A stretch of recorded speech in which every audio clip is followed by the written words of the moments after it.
Hello guys, how are you doing? So जैसा कि हमने लास्ट एपिसोड के अंदर देखा था कि हु यू हाउ का थर्ड टेस्ट शुरू हो चुका था, जो कि काफ़ी ज़्यादा खतरनाक भी था उसके लिए, क्योंकि ये टेस्ट यहाँ पर सिर्फ इमोशन का नहीं होने वाला बल्कि यहाँ पर पार का और साथ ही लालच का भी होने वाला है। सो इसी के साथ इस एपिसोड की शुरुआत होती है, जहाँ पर हमें देखने के लिए मिलता है कि हु यू हाउ अपने सामने देखता है अपने लेजेंडरी टैंक सैन को बैठा हुआ, जो कि वहाँ पर फिश पकड़ रहे होते हैं। साथ ही वो यहाँ पर उसके पास में आने लगा होता है और अब वो यहाँ पर उससे बातें करते हुए कह रहे होते हैं कि क्या तुम मुझे बता सकते हो कि यहाँ पर थर्ड लेवल का यानी कि जो ट्रू एडवेंचर इसका टेस्ट क्या हो सकता है। जिसके साथ ही यहाँ पर कहने लगे थे कि खैर मैं यहाँ पर तुम्हारे दिल की तरफ से इसके बारे में देख सकता हूँ। वैसे भी यहाँ पर ह्यूमन हार्ट जो होता है वो बहुत ही ज़्यादा कॉम्प्लिकेटेड है और हो सकता है कि तुम यहाँ पर इसके थ्रू देख नहीं पाओ चीज़ों को, क्योंकि यहाँ पर चीज़ें काफ़ी ज़्यादा कॉम्प्लिकेटेड हो जा। जिसके बाद वो युहा से कहने लगे होते हैं कि गॉड ऑफ लव का ये जो टेस्ट तुम्हें दिया गया है यानी कि इस कैनकुन वैली के अंदर, तो क्या तुम इसे अभी भी देना चाहोगे?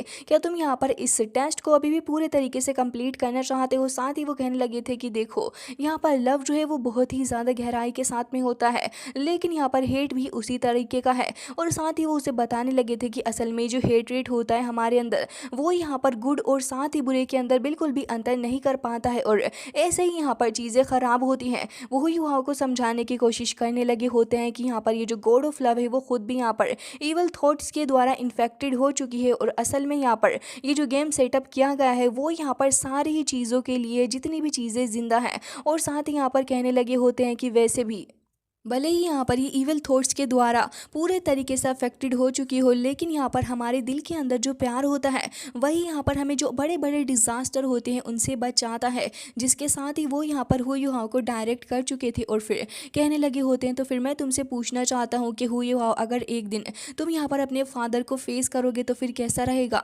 वो असल में हु युहाओ से पूछते हैं कि क्या तुम अपना रिवेंज पूरे तरीके से लेना चाहोगे? क्या तुम समझ सकते हो कि इसका रिजल्ट क्या होएगा? जिसके साथ ही हमें दिखाया जाता है कि हु युहाओ अपने 5 पेनफुल मेमोरीज को याद करने लगा था, जिससे कि उसे और उसकी मदर को बहुत ही ज़्यादा सफ़र करना पड़ा था। लेकिन उस टाइम हु युहाओ ने डिसाइड कर लिया था कि एक दिन तो वो यहाँ पर अपने फादर से इसके बारे में बदला लेकर रहेगा। लेकिन उसी वक्त फिर हु युहाओ को वो सारी चीज़ें भी याद आती हैं कि कैसे मिस्टर दूके ने अपने सारे सोल्जर्स को बचाया था। हु युहाओ यहाँ पर इसके बारे में और भी ज़्यादा गहराई से सोचने लगा होता है। अभी के लिए हमें दिखाया जाता है कि अपने लेजेंडरी टैंक्स एंड उसको कहने लगे होते हैं कि तुम्हें पावर की ज़रूरत है ना, तो फिर ठीक है, यहाँ पर मैं तुम्हें वो पावर देता हूँ। मैं इजीली यहाँ पर तुम्हारी डैमेज बॉडी को वापस से ठीक कर सकता हूँ। और उसके बाद हमें दिखाया जाता है कि हु युहाओ वापस से देखने लगा होता है कि वो तो आराम से खड़ा हो पा रहा है और एकदम ही ठीक भी हो चुका है। जिसके साथ ही वो यहाँ पर कहने लगे होते हैं कि असल में यहाँ पर ये जो फोर्स है वो तुम्हें पावरलेस बना सकती है। जिसके साथ ही हमें दिखाया जाता है कि हु युहाओ को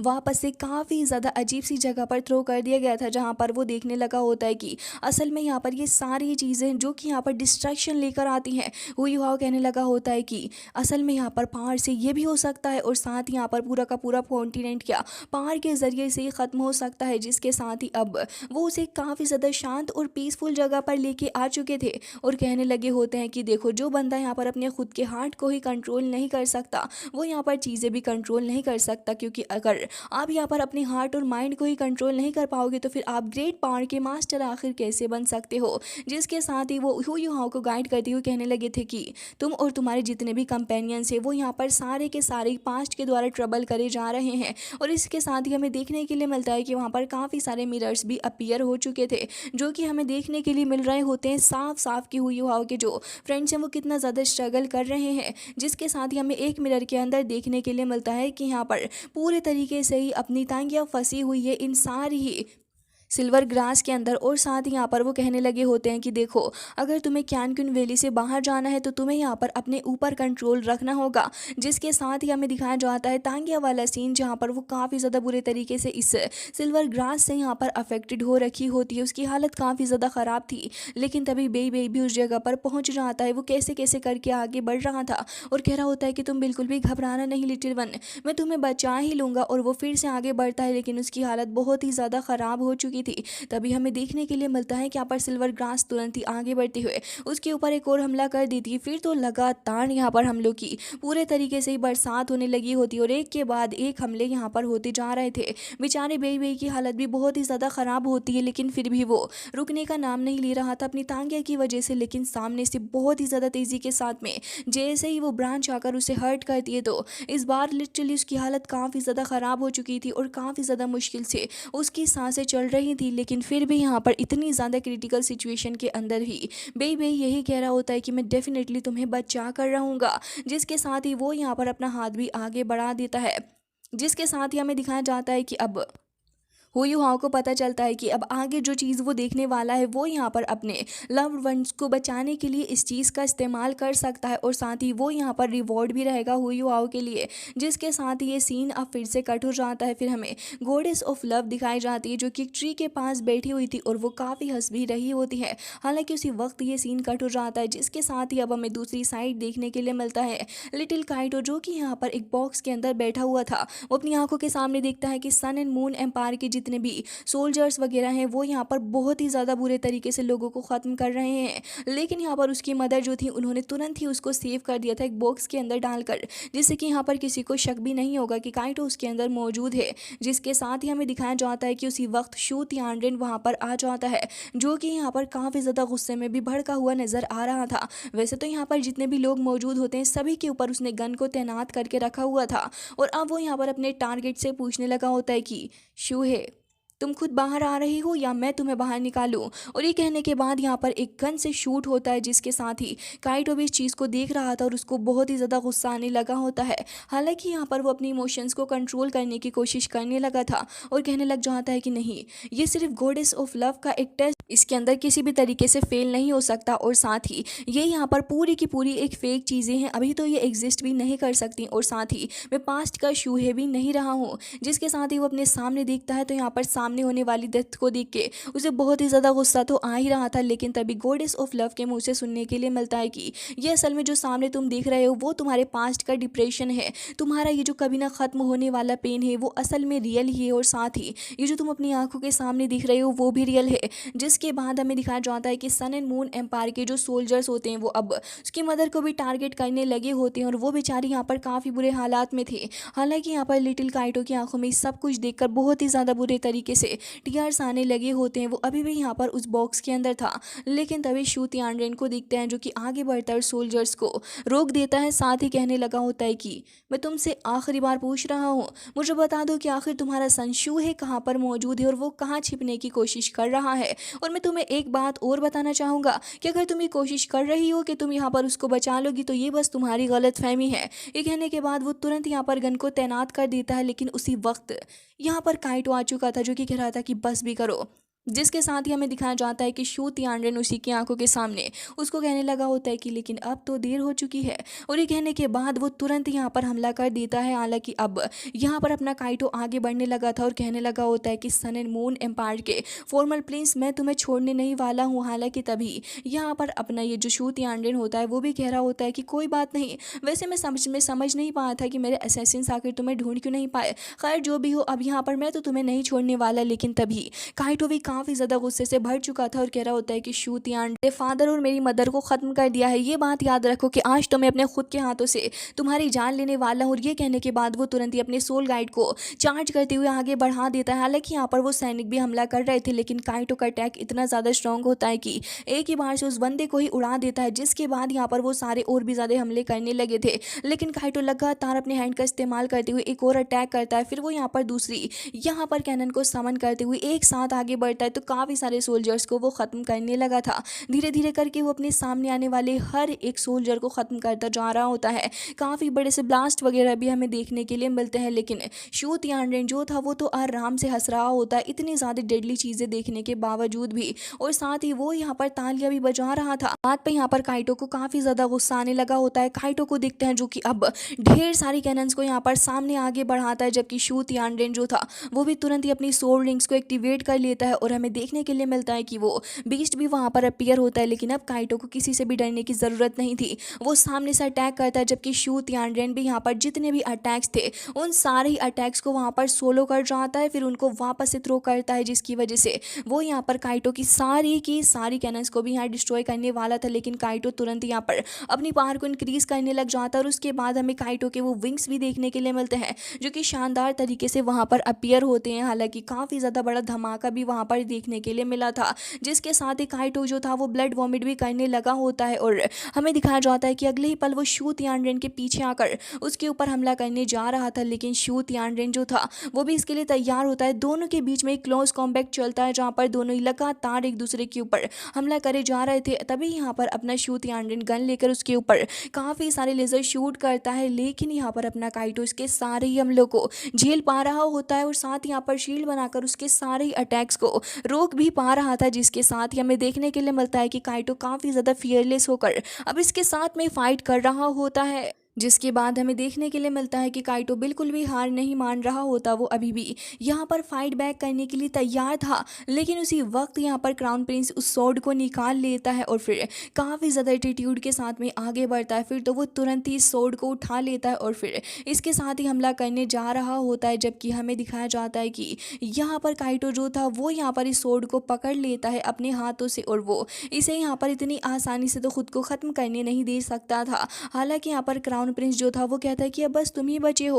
और यहाँ पर फिर उसके बाद सन एंड मून एम्पायर पूरे तरीके से मेरे कंट्रोल में आ जाएगा। साथ ही वो ये भी कहता है कि वैसे मुझे लगता है कि यहाँ पर तुम सिर्फ श्रेक की ब्लेसिंग की वजह से सर्वाइव कर पाए हो। काइटो यहाँ पर इस स्वॉर्ड को पकड़ा हुआ होता है और वो यहाँ पर शू तियानरेन को किसी भी तरीके से अपने ऊपर हावी नहीं होने देना चाहता था और साथ ही हमें दिखाया जाता है कि अब यहाँ पर शू तियानरेन भी उसको बहुत ही ज़्यादा बुरा भला कहता है और कहने लगा होता है कि वैसे अब तो तुम्हारे पास में वो सोल गाइड भी नहीं है जिसके ऊपर तुम्हें हद से ज़्यादा प्राउड है। लेकिन यहाँ पर काइटो के पूरे हाथ जो थे वो ब्लड से लथपथ हो चुके थे और साथ ही यहाँ पर अब क्राउन प्रिंस उसको ये भी कहता है कि वैसे मुझे लगता है कि अब तुम्हें अपनी फैमिली के पास चले ही जाना चाहिए। और ये कहकर स्वॉर्ड से और भी ज़्यादा तेज़ी के साथ में प्रेशर करने लगा होता है काइटो के ऊपर। इस वक्त पे तो ऐसा लग रहा होता है जैसे कि काइटो यहाँ पर हार मानने वाला है, लेकिन उसी वक्त कोई तो आकर स्वॉर्ड को पकड़ लेता है और काइटो की नज़र पड़ती है कि ये तो शाओ शाओ है, जिसके साथ ही यहाँ पर अब वो भी आ चुकी होती है। जबकि क्राउन प्रिंस का कहना तो ये था कि कोई बात नहीं, यहाँ पर एक के बाद एक भी ख़त्म हो ही जाएगा, इसमें तो कोई बड़ी बात तो है नहीं। जबकि यहाँ पर शाओ शाओ कहने लगी होती है कि तुमने मुझे ऑलरेडी यहाँ पर काफ़ी सारी चीज़ें नहीं बताई हैं और साथ ही तुमने बहुत ही ज़्यादा पेन भी झेला है, लेकिन मैं सिर्फ इतना चाहती हूँ कि जो पेन तुमने झेला हुआ है मैं भी यहाँ पर इसे तुम्हारे साथ में शेयर करूँगी। और ये कहकर वो दोनों ही अपनी पूरी ताकत लगा देते हैं और यहाँ पर उस स्वॉर्ड को उठाने की कोशिश कर रहे थे। साथ ही शाओ शाओ कहती है कि मैं यहाँ पर किसी को भी तुम्हें हर्ट करने नहीं दूंगी।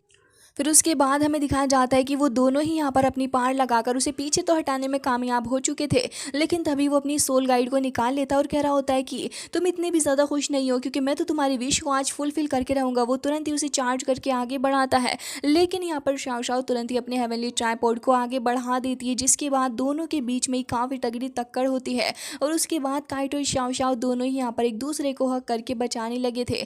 फाइनली जाकर हमें देखने के लिए मिलता है कि दोनों ही बच चुके थे और साथ ही यहाँ पर गॉडेस ऑफ लाइट कहने लगी होती है कि प्यार के प्रति ये जो तुम्हारी सिंसेरिटी है और तुम्हारी जो ट्रू फीलिंग्स है वो तुमने रिवील कर दी है और इसी के चलते जो तुम्हारा बहुत ही ज़्यादा प्यारा सा जो हार्ट है, साथ ही मैं इसको रिवॉर्ड भी करना चाहूँगी। वो कहने लगी होती है कि रिवॉर्ड के तौर पर मैंने यहाँ पर तुम्हारी सोल पावर लेवल को 60 तक कर दिया है, जिसके साथ ही वो अब काइटो से भी कहने लगी होती है कि शू है तुमने भी यहाँ पर काफ़ी ज़्यादा चीज़ें सही। लेकिन तभी काइटो यहाँ पर शाओ शाओ की तरफ बहुत ज़्यादा प्यार से देखते हुए कहने लगा होता है कि मुझे तो किसी भी तरीके के कोई रिवॉर्ड की ज़रूरत ही नहीं है जब तक तुम मेरे साथ हो।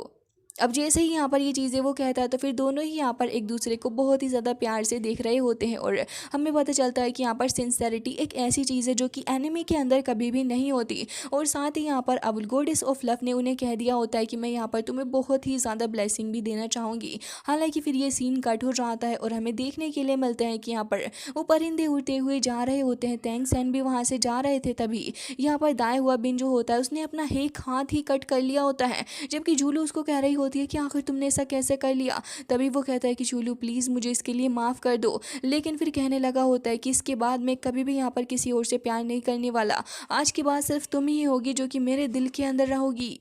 और ये दोनों ही यहाँ पर इसके बारे में बात करने लगे थे। हु युहाओ यहाँ पर तेंग सेन को शुक्रिया अदा करता है कि उन्होंने उसे गाइड किया और कहता है कि पूरे ही सफ़र में आपने यहाँ पर मुझे एक बात तो सिखा दी है कि आखिर मुझे क्या करना है। तभी वो कहने लगे होते हैं कि हाँ बिल्कुल।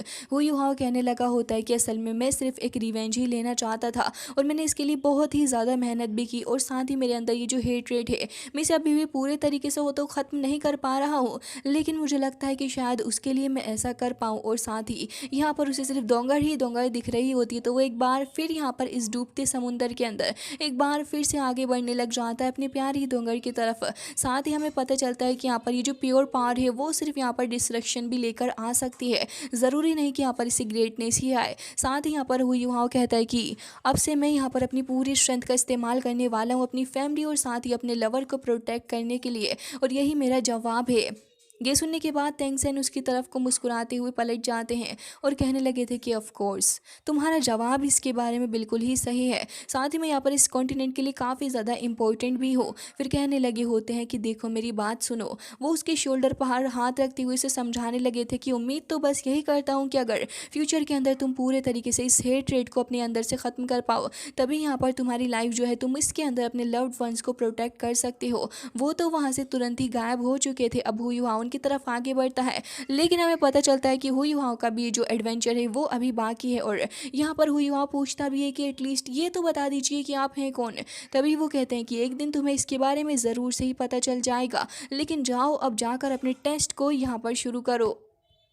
जिसके बाद हमें देखने के लिए मिलता है कि हु युहाओ सडनली यहाँ पर काफ़ी ज़्यादा अजीब सी जगह पर आ चुका था। चारों ही तरफ सिर्फ और सिर्फ स्नो ही दिख रही होती है, और हमें देखने के लिए मिलता है कि हु युहाओ के सामने तो काफ़ी ज़्यादा स्नो आती है जिससे कि उसे कुछ भी नहीं दिख पा रहा होता। जबकि एक तरफ हमें दिखाया जाता है कि इसी जगह पर यहाँ पर मौजूद थी वांग क्यूआर और साथ ही वांग डोंगर दोनों ही होते हैं। वांग क्यूआर तो यहाँ पर मेडिटेटिंग स्टेट के अंदर बैठी थी, लेकिन उसे देखकर ऐसा लग रहा था कि शायद वो किसी चीज़ के बारे में टेंस्ड है। जिसके बाद वांग डोंगर भी वहाँ पर आ जाती है और फिर हमें पता चलता है कि यहाँ पर गॉडेस ऑफ लव भी आ चुकी थी और कहने लगी होती हैं कि अब इस जगह पर तुम्हारा फाइनल फ्रोजन पीक के ऊपर एक बैटल होगा, जिससे कि यहाँ पर पता चल जाएगा कि आखिर तुम दोनों में से कौन ज़्यादा सिंसियर है। जो भी यहाँ पर इस गेम को जीतेगा वो हु युहाओ को जीत जाएगा। ये सुनने के बाद तो डेफिनेटली यहाँ पर अपनी वांग डोंगर काफ़ी ज़्यादा हैरान थी। वो पूछने लग जाती है कि आखिर इसका मतलब क्या है। तभी वो गॉडेस ऑफ लव कहती है कि तुम ये चीज़ तो यहाँ पर इसके बारे में वांग क्यूआर से ही पूछ लो, वही तुम्हें अच्छे से बता पाएगी। जिसके साथ ही वो पूछने लगी थी कि वांग क्यूआर क्या तुमने कभी किसी से प्यार किया है, क्या तुम्हारा कोई लवर है।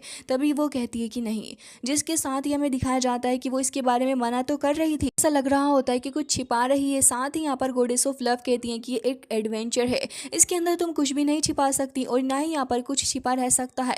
और हमें दिखाया जाता है कि आसपास का एनवायरनमेंट एकदम से ही बदल चुका था और साथ ही हमें दिखाया जाता है कि वांग क्यूआर का ये जो फेस होता है उसके फोरहेड के ऊपर एक बीस्ट सिंबल भी अपीयर हो चुका था। साथ ही यहाँ पर कहती है नाम हु युहाओ है। जैसे ही वो ये बात कहती है तो फिर अपनी वांग डोंगर को तो शौक ही लग जाता है। वो कहती है कि आप ये क्या कह रही हो। तभी यहाँ पर अपनी वांग क्यूआर उठकर खड़ी हो जाती है और कहती है कि मैं गलत थी इसके बारे में, लेकिन असल में ये जो वर्ल्ड है मुझे यहाँ पर आना ही नहीं चाहिए था और अब जब यहाँ पर आ ही चुकी हूँ तो अब मुझे लगता है कि सिर्फ एक ही रास्ता है। साथ ही वो कहने लगी होती है कि अगर तुम यहाँ पर ख़त्म हो जाओ तो मेरे लिए एक चांस रहेगा। जबकि यहाँ पर वांग डोंगर कह रही थी कि आखिर तुम किस तरीके की बातें कर रही हो, क्या मैं इसे सही समझ रही हूँ। तभी वो कह रही होती है कि तुम समझ पा रही हो इसके बारे में मैं आखिर तुमसे क्या कहना चाहती हूँ। इस वर्ल्ड के अंदर तुम खुद ही बताओ कि इस तरीके का कोई कोइंसिडेंस हो सकता है जो कि यहाँ पर तुम्हारी कोई ब्लड रिलेटेड सिस्टर भी नहीं है लेकिन पूरे की पूरी तरीके से तुम्हारी ही तरह है। ज़रा खुद को और मुझे देखो, क्या मैं यहाँ पर गॉडेस ऑफ लाइट नहीं लगती। जिसके साथ ही डोंगर पूछने लग जाती है कि आखिर तुम्हारा मतलब क्या है। तो वांग क्यूआर उसको कहने लग जाती है कि मेरा मतलब यही है कि मेरी जो अपीयरेंस है वो यहाँ पर तुम्हारे अंदर से आई है और साथ ही ये यहाँ पर वो प्रोजेक्शन है जो कि हु युहाओ ने अपने माइंड में किया था तुम्हारे लिए। जिसके साथ ही हमें देखने के लिए मिलता है कि वही सीन वापस से दिखाया जाता है जहाँ पर हु युहाओ ने पहली बार देखा हुआ था अपनी वांग क्यूआर को, लेकिन उस वक्त उसके फेस के ऊपर मास्क लगा हुआ था और साथ ही कह रही थी कि मैंने जब पहली बार उसे देखा था तो उसके हार्ट के अंदर जो मोस्ट प्रोफाउंड मेमोरी थी तुम्हारी, उसके बाद ही मैंने यहाँ पर खुद को इस तरीके से बना लिया। और साथ ही कहने लगी होती है कि तुम जो इस वक्त मुझे देख पा रही हो मैंने यहाँ पर उसके लिए खुद को ऐसा किया है। डोंगर काफ़ी कंफ्यूज होते हुए कहती है कि आखिर तुम क्या बातें कर रही हो, तो क्या तुम्हारी अपीयरेंस फेक फेक है। तभी यहाँ पर वो कहने लग जाती है कि इससे क्या ही फ़र्क पड़ता है कि ये असल में फेक है या फिर नहीं, और फिर तुरंत ही स्पीयर की तरफ को जाने लगी होती है, जिसके साथ ही हमें दिखाया जाता है कि वो बीस्ट सिंबल भी एक्टिवेट हो जाता है और कह रही थी कि मैं यहाँ पर तुम्हें ख़त्म कर दूंगी तो फिर एटलीस्ट फ्यूचर के अंदर मेरे पास चांस रहेगा। हुई हुआ भी यहाँ पर धीरे धीरे करके आ ही जाता है और इन दोनों की बातें सुन रहा था, जहाँ पर वांग क्यूआर कह रही थी कि अभी तो मेरे पास चांस नहीं है लेकिन हो सकता है कि आगे जाकर चांस हो,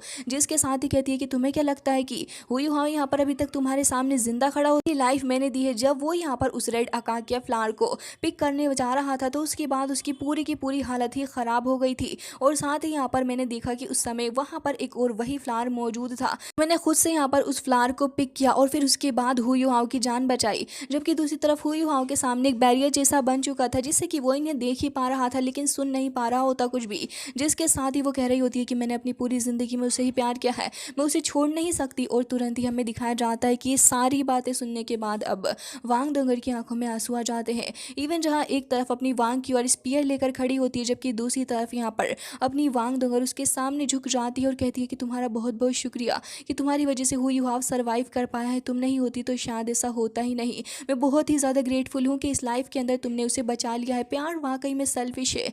समझ आ गया है कि आखिर हम दोनों इस जगह पर आज क्यों मौजूद हैं, और कहती है कि वाकई में हम दोनों में से किसी एक को ही जिंदा रहना चाहिए। और ये कहने के बाद वो यहाँ पर सामने देखने लग जाती है क्यूआर का क्या इरादा था वो तो यहाँ पर बिल्कुल भी नहीं समझ आ रहा होता। लेकिन गाइज इसी के साथ ये एपिसोड तो ज़रूर एंड हो जाता है और इसका आने वाला एपिसोड काफ़ी ज़्यादा इंटरेस्टिंग होगा। वीडियो अच्छा लगा है तो प्लीज़ इसे लाइक कर देना। मिलता है नेक्स्ट वीडियो में, तब तक के लिए bye bye, take care of your self.